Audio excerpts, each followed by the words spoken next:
హిందువులు చాలా అవమానపడుతూ ఉన్నారు. ఏం అడ్డం వచ్చింది? ఎవరిని మేము ఇబ్బంది పెట్టాం? రాయచోటిలో మా అంతటా మేము ఉత్సవంగా వెళ్తా ఉంటే హిందువులందరూ కూడా క్రమశిక్షణతో ఊరేగింపుగా వెళ్తా ఉంటే అక్కడ ఎవరికి అడ్డం వచ్చింది?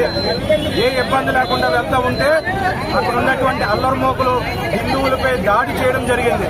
అక్కడ ఉన్నటువంటి పోలీసులు కూడా ఆ విషయాన్ని చూసి కూడా తిరిగి హిందువులపై కేసులు పెట్టడం అనేది ఎంతవరకు సబబని, ఈ హిందువులపై కేసులు పెట్టడానికి వెనకాల ఉన్నటువంటి ఎవరు నడిపించారని చెప్పి విశ్వ హిందూ పరిషత్ నుంచి, భారతీయ జనతా పార్టీ నుంచి, అలాగే హిందూ అన్ని ధార్మిక సంస్థల నుంచి మేము ప్రశ్నిస్తా ఉన్నాం.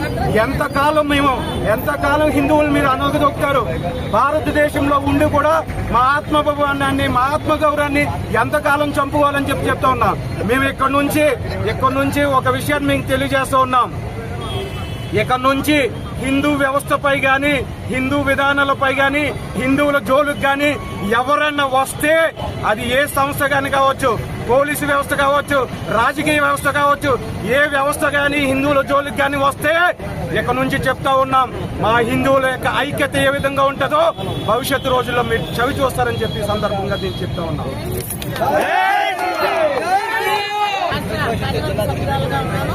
మరి ఇవాళ విశ్వ హిందూ పరిషత్ ఆధ్వర్యంలో ఇంత పెద్ద ఎత్తున ర్యాలీ జరుగుతుందంటే, ధర్నా జరుగుతుందంటే దానికి కారణం హిందువుల మీద జరిగే దాడులనే నేను చెప్తా ఉన్నాను. ఇదివరకు ఏ ప్రభుత్వం ఉన్నా సరే దాడులు జరిగితే పిచ్చోడి చేతిలో రాయి అన్నారు, పిచ్చోడు చేసిన పని అన్నారు. మరి ఈ రోజున వీరభద్ర స్వామిని అంత భక్తిగా ప్రతి సంవత్సరం వాళ్ళు చేసుకునే ధర్నాని ఆప్ చేసి ఒక కర్కశంగా ప్రవర్తిస్తూ వెళ్ళకూడదు, ఆ ర్యాలీని వెళ్ళకూడదు, ఆ ఊరేగింపు వెళ్ళకూడదు